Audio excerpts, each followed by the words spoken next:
사도행전 9장 1절에서 9절 말씀을 통해 그래도 붙들어 주시니 감사합니다 라는 제목으로 하나님 말씀 증거하도록 하겠습니다. 사도행전 9장 1절에서 9절 말씀을 통해 그래도 붙들어 주시니 감사합니다 라는 제목으로 하나님 말씀 증거하도록 하겠습니다. 통증이 주는 유익이 있습니다. 더 큰 아픔을 막아주는 거거든요. 그러니까 뜨거운 것을 잡을 때 그 뜨겁다라는 통증 때문에 빨리 손을 떼잖아요. 그러니까 뜨겁다는 통증이 없으면 더 위험해집니다. 그 통증이 화상을 막아주는 거거든요. 그러니까 간암이 위험한 이유도 통증이 없기 때문입니다. 그러니까 안 아프기 때문에 위험하죠. 간 안에는 통증을 느끼는 신경세포가 거의 없대요. 그래서 간 안에는 종양이 웬만큼 자라도 통증이 느껴지지 않는다는 거죠. 그래서 간을 침묵의 장기라고 말합니다. 사실 이 부분에서 제가 참 많이 알아요. 왜냐하면 부모님 두 분 다 간암 수술을 하셨거든요. 아버지는 그래도 좀 빨리 발견하신 편이긴 한데 뭐 결국 돌아가셨죠. 물론 저희 아버지도요, 수술하기 전까지도 간에서는 통증을 느끼지 못하셨어요.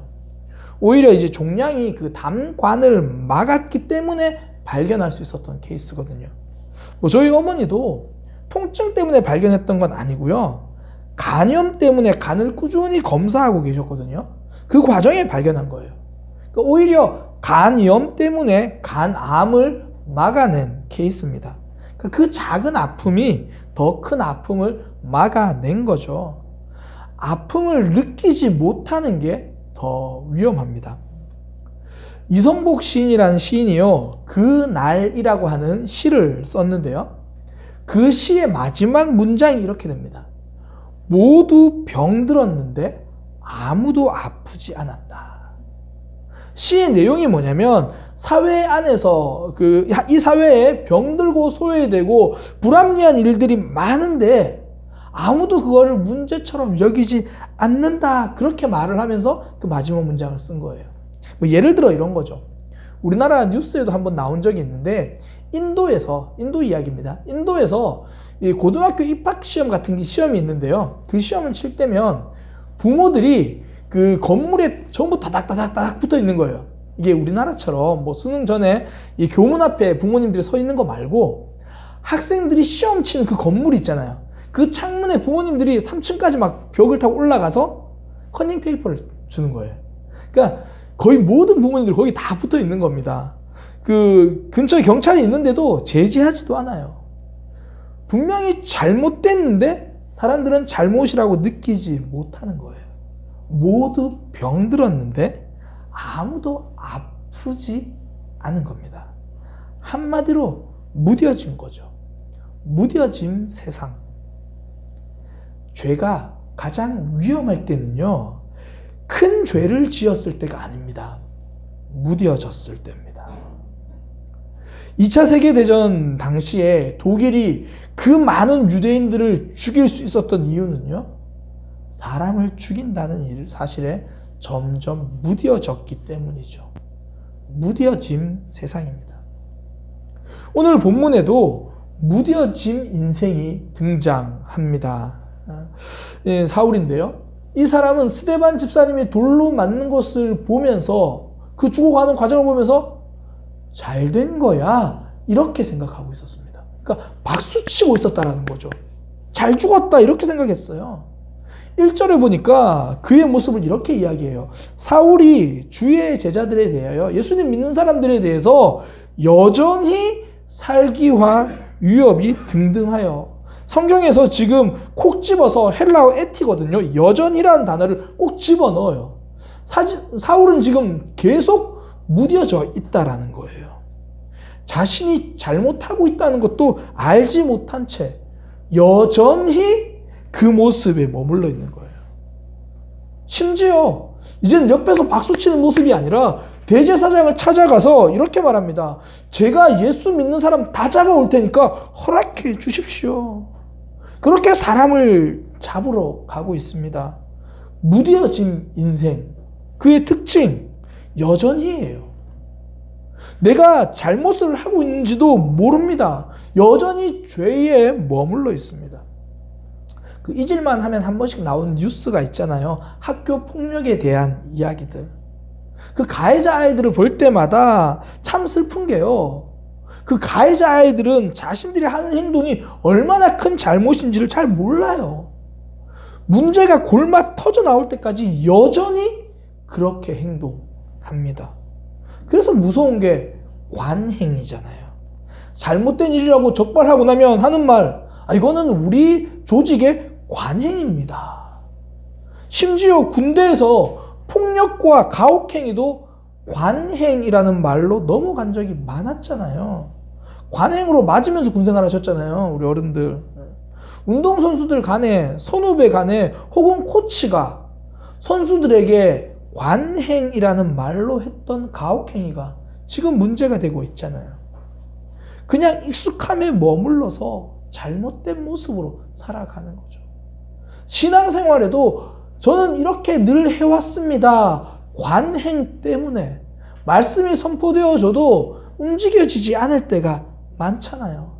잘못된 모습 여전히 그냥 그대로 갈 때가 많다라는 거죠. 이 관행이 언제 깨집니까? 문제가 터지면 그제서야 잘못을 깨닫고 수정하기 시작하는 거예요. 지금 사울의 삶에 문제가 터졌습니다. 여전히 살기등등하게 예수 믿는 사람 잡으러 가는 그 길에 갑자기 나타난 빛을 만난 거거든요. 3절에 보니까 호련히 하늘로부터 빛이 그를 비추었다 그래요.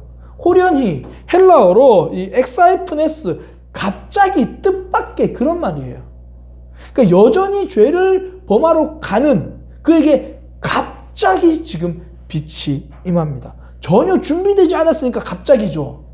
전혀 생각하지 않았으니까 뜻밖이죠. 내 모습과 상관없이 지금 하나님의 역사가 임한 겁니다. 저는 그래서 이 갑자기라는 단어를, 갑자기는 시간적인 의미잖아요. 저는 이 갑자기라는 이 말을 의미상으로 이렇게 표현하고 싶어요. 내 모습이 어떻든 간에 상관없이. 사울은 여전히 예수님을 미워하고 있습니다. 그 미워하는 사울의 미움에도 상관없이 예수님은 그 앞에 나타나셨습니다. 이것이 하나님의 은혜입니다. 우리는 여전히 지금 삶을 떠나려고 하지 않거든요. 큰 틀에서 변화 없이 조금만 바꿔볼까? 그렇게 생각하거든요. 그런 우리의 결정과 상관없이 갑자기 찾아오신 거죠. 지난주 설교 표현으로 납치하시는 거잖아요. 오늘 추수감사 예배로 드리고 있습니다. 한 해를 돌아보면 많은 감사를 합니다. 그 중에서 제일 큰 감사는 우리의 죄와 상관없이 하나님이 우리를 붙들어 주신 거죠. 제가 최근에 이제 시편 말씀을 묵상하고 있는데요. 시편 1편을 묵상하는데 하나님의 은혜가 너무 감사한 거예요. 시편 1편 아마 잘 아시는 말씀이잖아요. 복 있는 사람은 그러면서 쭉 설명을 해요. 그러면서 복 있는 사람을 이렇게 말하죠. 악인들의 꾀를 따르지 않는다. 그리고 죄인들의 길에 서지 않는다. 그렇게 안 하는 반면에 여호와의 율법을 즐거워한다. 그 율법을 주야로 묵상한다. 제가 이 말씀을 묵상하면서 읽으면서 내린 결론이 뭐냐면 나는 복받기 틀렸구나. 복 있는 사람은 악인의 꾀를 따르지 않는다고 하는데 제 모습을 보면 어느새 잔머리를 굴리고 있거든요. 악인의 꾀를 따라가려고 하거든요. 제 모습을 보면 세상과 별로 다르지 않아요. 죄인들의 길에 서고 있을 때가 많아요. 여호와의 율법을 즐거워하는 거요? 목사인데도 말씀대로 사는 게 너무 어려워요. 하나님의 말씀을 즐거워하기는커녕 도망가고 싶을 때가 더 많고 실제로 외면하고 있을 때가 더 많아요. 주야로 묵상하는 거요? 제가 훈련학교 하니까 주일날 정말 피곤해도 숙제처럼 올릴 때가 있어요. 그러니까 제가 보니까 복 있는 사람과 저는 조금도 상관이 없어요. 저는 복받기 틀렸어요. 그런데 지금까지 제 삶에는요, 이런 저의 부족함과 상관없이 하나님이 복을 주셨더라고요. 하나님이 시마다 때마다 저를 인도해 주셨어요. 그 시편 1편에 보니까 하나님 그 복이 있는 사람이 잎사귀가 마르지 않고 풍성한 복을 받는다고 그러는데 말씀을 묵상하면서 느낀 게 딱 제가 그 복을 받은 거예요. 저도 물론 가끔 돈이 좀 더 많았으면 좋겠다는 생각을 합니다. 그러나 대부분은 저는 지금도 충분히 경제적으로 부유한 삶을 산다고 생각해요. 잎사귀가 마르지 않는 정도가 아니라 부족함 없이 쓰는 풍성하게 사는, 무성하게 사는 삶을 살고 있어요. 저는 여전히 하나님 앞에서 신실하지 못하지만 하나님은 이런 제 모습과 상관없이 저에게 신실하게 역사하시더라는 거예요. 그러니 추수감사절 맞이해서 저한테 목사님은 무엇이 가장 감사합니까? 이렇게 물어보신다면 부족한 저를 그래도 붙들어 주시는 그 하나님, 그 하나님께 감사합니다. 이렇게 대답하겠습니다. 이건 저만의 고백이 아닐 거예요. 지난 1년을 돌아보면 하나님은 우리를 한순간도 놓지 않고 계시는데 우리는 수시로 놓았다가 잡았다가 놓았다가 잡았다가 내 컨디션 좋으면 붙들었다가 상황이 힘들면 내려놓았다가 그 놀이동산 같은 데 가면 롤러코스터 있잖아요. 청룡열차라고 하는 거. 그거 타면 이제 안전벨트가 이렇게 내려오잖아요.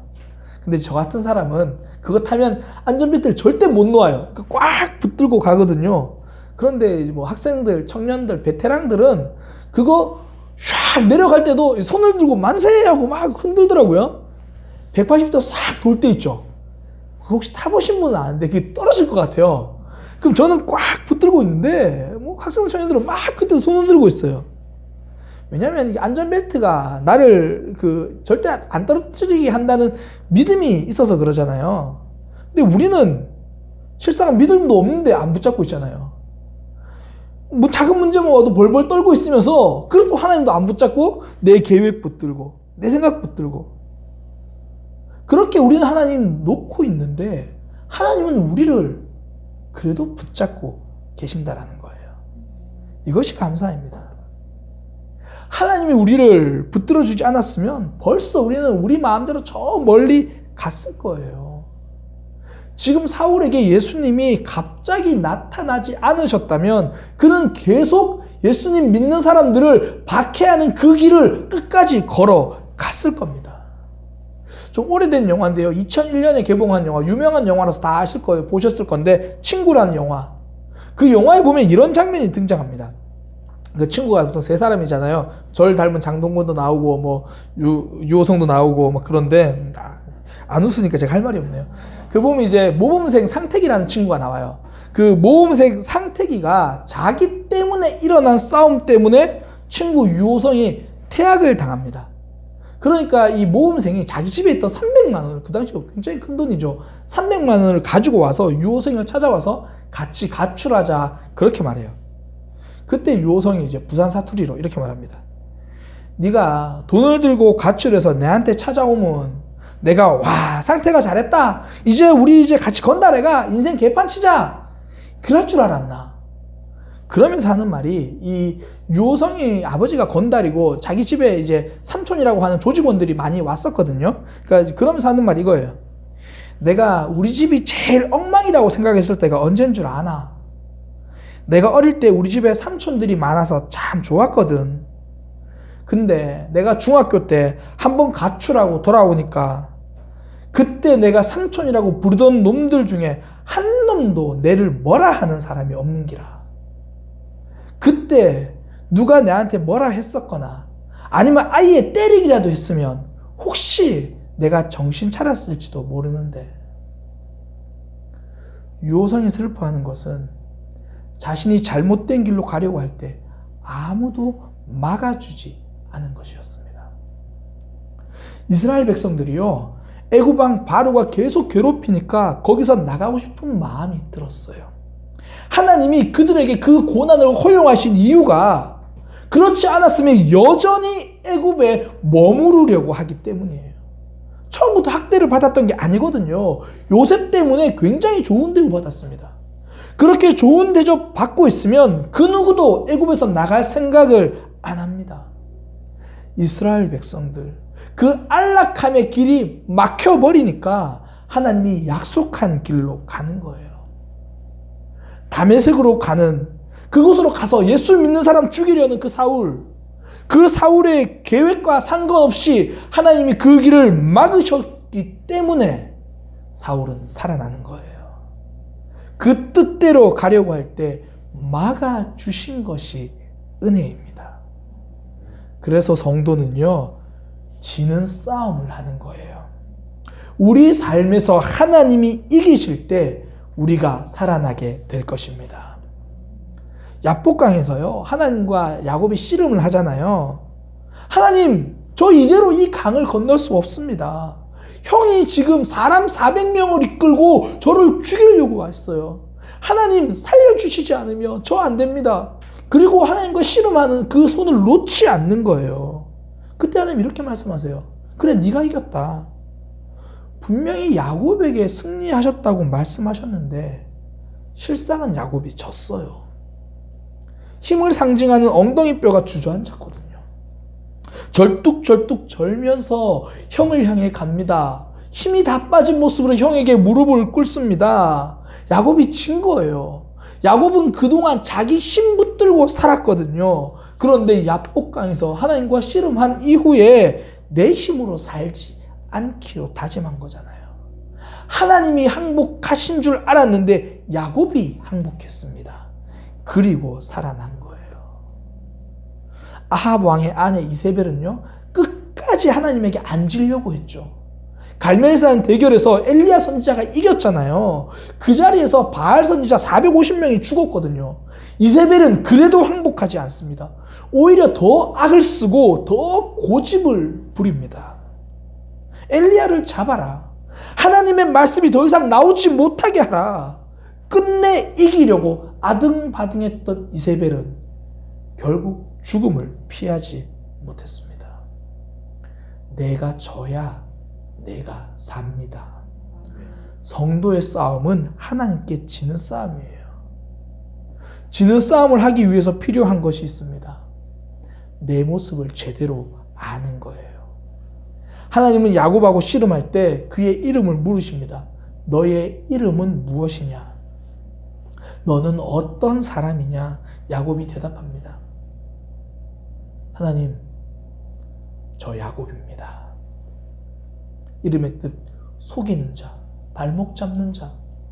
하나님, 저 속이는 삶을 살아왔습니다. 하나님, 저 다른 사람 발목 잡는 삶을 살아왔습니다. 하나님의 질문은 거울이었습니다. 나 자신의 모습을 보게 만드는 거울, 부끄러운 모습 피하지 못하게 만드는 거울. 그렇게 악한 내 모습을 인정할 때 야곱은 항복하게 된 거예요. 여전히 다메섹으로 가고 있는 사울, 다른 사람 죽이는 길이 옳다고 생각하며 기세 등등하게 자신있게 그 길을 가고 있었는데요. 그때 갑자기 하늘에서 빛을 비추고 사울에게 묻습니다. 사울아, 사울아, 너는 왜 나를 박해하느냐? 사울에게 말씀해 주십니다. 너는 박해하는 사람이다. 그때 사울이 예수님에게 묻습니다. 당신이 누구입니까? 예수님의 대답은요, 네가 박해하는 예수다. 이제야 사울은 자신이 누군 줄 알았습니다. 아, 나는 박해하는 사람이구나. 나는 하나님과 반대편에 서 있는 사람이구나. 분명히 사울이 예수님에게 누구신지를 물었는데 예수님은 사울이 어떤 사람인지를 알려주신 거예요. 너는 박해하는 사람이다. 믿음은요, 나를 마주하는 시간입니다. 교회는 너를 향한 정의를 세우는 곳이 아닙니다. 나를 향한 정의, 나를 향한 하나님의 말씀을 듣는 곳이에요. 세상의 구호를 듣고 나면요, 나쁜 사람이 생겨요. 타도해야 할 적이 보입니다. 그러나 말씀을 들으면요, 나쁜 저 사람이 보이는 것이 아니라 말씀 때문에 아픈 내 모습이 남습니다. 침례 요한이 요단강에서 침례를 주면서 하나님의 말씀을 이렇게 전하잖아요. 회개하라. 그리고 합당한 열매를 맺으라. 그때 사람들이 물어요. 우리가 무엇을 하리까? 세상이 어떻게 변해야 할까를 묻지 않습니다. 내가 무엇을 해야 할지를 묻고 있습니다. 말씀을 통해 나 자신을 마주하게 됩니다. 나쁜 세상이 아니라 아픈 내 모습이 보였습니다. 사람들은요, 남을 보면 웃습니다. 개그 콘서트 보세요. 예전에 요즘 다 끝났지만 예전에 할 때 개그맨들이 넘어져도 우리는 웃잖아요. 남의 모습이니까. 서로 간에 뺨을 때리는 모습을 보면서 우리는 웃잖아요. 남의 모습이기 때문입니다. 그런데 내 모습을 보면 울게 되어 있습니다. 굉장히 유명한 소설이죠. 아마 한 번쯤 들어보신 소설인데 빅토르 위고의 명작 레미제라블, 그 장발장 나오는 그 이야기. 그 주인공 장발장은요, 굶주린 조카를 위해서 이 빵 하나를 훔친 죄로 19년 동안 감옥살이를 합니다. 처음엔 유리를 깨고 이 빵을 훔쳤다는 이유로 5년형을 선고받아요. 근데 감옥에 있으면서 굶주릴 조카들을 생각하는 그 걱정에 탈옥을 시도합니다. 번번이 실패해서 형기가 19년까지 늘어나요. 이 작품을 쓴 빅토르 위고는 장발장의 삶을 이렇게 한 문장으로 요약해요. 19년 동안 그는 한 번도 눈물을 흘리지 않았다. 이런 장발장이요, 19년 만에 눈물을 흘리는 장면이 등장합니다. 우리가 이야기 너무 잘 알잖아요. 자신에게 친절을 베풀어 주었던 마리엘 주교의 집에서 은그릇을 다 훔쳐 나오잖아요. 그때 다시 잡혀가서 그 집에 가니까 마리엘 주교가 이렇게 말하죠. 왜 이 은촛대는 가져가지 않았습니까? 제가 다 드렸잖아요, 형제요. 그 말을 듣고도 장발장이 울지는 않았습니다. 그 마리엘 주교의 호의를 생각하면서 벤치에 앉아 있었거든요. 앉아 있는데 저 멀리서 한 가난한 소년이 걸어옵니다. 가난한 차림의 소년, 자신에게 전 재산인 한 동전 하나를 너무 기뻐서 이렇게 아이들 하는 거 있잖아요. 던져가지고 손등으로 탁 받고 그렇게 하면서 걸어오고 있는데 장발장 앞을 지나다가 동전이 떨어져요. 동전이 대구르르 구르더니 장발장 발밑으로 갑니다. 장발장은 무심결에 발을 내리면서 그 동전을 밟게 돼요. 아이가 말합니다. 제 동전 주세요. 장발장은 화를 냅니다. 너 저리 가라고. 아이는 계속 제 동전 주세요. 제 동전 주세요. 장발장은 그냥 아이에게 왜 나를 귀찮게 하나 그 마음에 아이에게 버럭 화를 내면서 꺼지라고 이야기합니다. 아이가 울고 불며 하다가 장발장의 큰 등치가 너무 무서워서 결국 아이는 도망갑니다. 그 후에 장발장이 일어나서 발을 떼는데 그 동전을 보는 거예요. 나는 또 훔치는 사람이 되어버렸는가. 이 동전 하나를 발견하고요, 정신이 번쩍 들어서 그 아이를 막 찾으면서 소리 지르면서 그 아이를 막 찾으러 돌아다닙니다. 그리고 그 아이를 못 찾아요. 그리고 나서 이렇게 외칩니다. 나는 불쌍한 사람이다. 19년 동안 한 방울도 나오지 않던 눈물이 터져 나오고 오열합니다. 발밑에 있던 동전 하나 속에서 훔치는 내 모습을 보았기 때문입니다. 왜 은혜가 있는 곳에 눈물이 있습니까? 내 모습이 보이기 때문입니다. 지난 정교인 수련회 때 부부간에 잠시 서로의 눈을 보라고 했습니다. 그 시간이 많이 힘들었었잖아요. 왜냐하면 상대방의 눈에서 내 모습을 보는 시간이었기 때문입니다. 상대방에게 그동안 못해줬던 모습들, 상대방의 마음을 몰라줬던 내 모습을 보는 시간이었기 때문입니다. 우리 사랑의 교회는 예배 드릴 때 성도들도 참 많이 울고요, 설교자도 웁니다. 왜 그렇습니까? 하나님이 예배를 통해 우리의 모습을 보여주시기 때문입니다. 그러니 성도는 예배 시간에 성경 읽을 때 모든 순간에 그 속에서 내 모습을 보기 위해서 노력하는 사람입니다. 성숙은 내 모습을 볼 때 달라지거든요. 그때 하나님 우리에게 물으십니다. 너 여전히 그 모습으로 살 거야?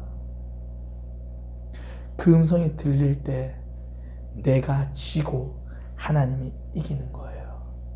말씀이 이기고 하나님이 나를 이기고 살아나게 되는 겁니다. 사울은 다메섹으로 가던 길에 예수님을 만났습니다.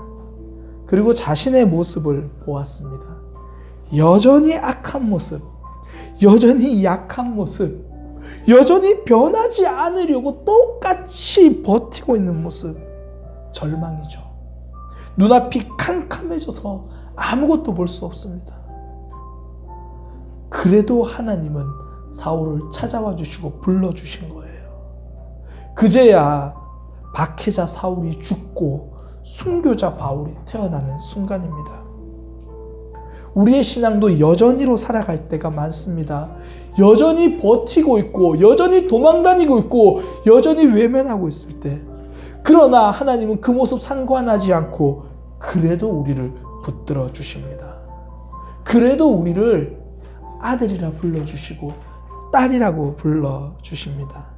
이제 우리의 선택은 지는 겁니다. 내미는 손 붙들 겁니다. 하나님께 항복할 겁니다.